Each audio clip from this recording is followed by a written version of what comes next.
యనమదుర్రు అనేది ఒక చిత్రమైన క్షేత్రం. అక్కడ శివలింగం ఉంటుంది. శంకరుడు ఆ శివలింగంలో తల కిందకి పెట్టి పాదాలు పైన పెట్టుంటాడు. ఇలాగా ఎక్కడైనా తల పైకుంటుంది, కాళ్ళు కిందకుంటాయి. యనమదుర్రులో ఉన్న శివలింగంలో శిరస్సు కిందకుంటుంది, పాదాలు పైకుంటాయి. మీరు అక్కడికి వెళ్లి వాళ్ళని అడిగితే నీరాజనం ఇస్తూ చూపిస్తారు శివలింగాన్ని. బాగా కింద శిరస్సు, పైన పాదాలు, నాభి, వేసుకున్న యజ్ఞోపవీతంతో సహా కనపడతాయి. యమధర్మరాజు గారు ప్రార్థన చేశాడు ఒకానొకప్పుడు, రాక్షస సంహారం చేయడానికి అమ్మా నువ్వు వచ్చి యనమదుర్రులో కూర్చుంటే నీ శక్తిని నాకు అనుగ్రహిస్తే నేను రాక్షస సంహారం చేస్తానని. అంటే అమ్మవారు శంకరుడు యోగనిష్టలో ఉండి ఆయన ఆ సమయమునందు శీర్షాసనం వేసి ఉన్నాడు. తల కిందకి పెట్టి కాళ్ళు పైకి పెట్టి కాళ్ళు పద్మాసనం వేసుకుని ఉన్నాడు. ఇలా పొడుగ్గా కూడా పెట్టలేదు. అలా కూర్చున్నటువంటి పరమశివుణ్ణి చప్పుడు చేయకండి, స్వామి యోగనిష్టలో ఉన్నాడు, నేను ఒక్కదాన్ని రావడం ఇప్పుడు ఉండదు, ఈయనతో కలిసి రావాలి అని సుబ్రహ్మణ్యుడు చంటి పిల్లవాడు ఏడుస్తున్నాడు.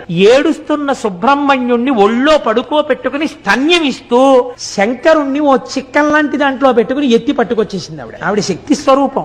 ఎత్తి పట్టుకొచ్చి దేవాలయంలో పెట్టి కూర్చుంది. తానే ఒక పుష్కరిణి సృష్టించింది. అక్కడ ఆ ఎదురుగుండా ఉన్న కోనేటిలో ఉన్న నీటితోనే అన్నం వండుతారు స్వామికి మహానైవేద్యానికి. ఆ నీళ్లతో వండకుండా మీరు ఎంత గొప్ప అగ్నిహోత్రం మీద ఎంత గొప్ప మినరల్ వాటర్ తీసుకొచ్చి వండినా సరే రాత్రి వరకు వండినా బియ్యం ఉడకవట.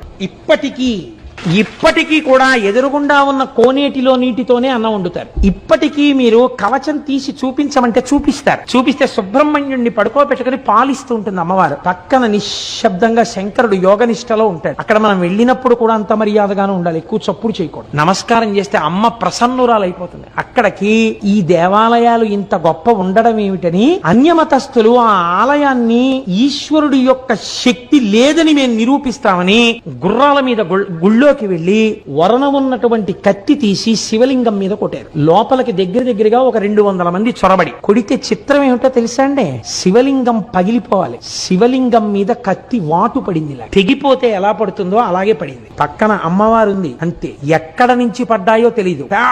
పెద్ద బండరాళ్లు పడి లోపలికి వెళ్లిన 200 మంది నజ్జైపోయారు. శివలింగం అలాగే ఉంది. మీరు ఇప్పటికీ ఆ కవచం తీసి చూపిస్తే వాళ్ళని అడిగితే చూపిస్తారు, కత్తివాటు ఉంటుంది శివలింగం మీద. అమ్మవారు ఇప్పటికీ శక్తి స్వరూపిణి అయి ఆ యనమదుర్రు గ్రామంలో లోకాన్ని కాపాడుతూ ఉంటుంది. మన ఆలయాలు, మన వైభవం, మన సంస్కృతి, మన వేదం అంత గొప్పవి. మీరు ఈ మాట భీమవరం వెళ్ళినప్పుడు తప్పకుండా పక్కనే ఒక 7-8 కిలోమీటర్లు ఉంటుందంతే. ఒక్కసారి యనమదుర్రు క్షేత్రానికి వెళ్లి చూడండి.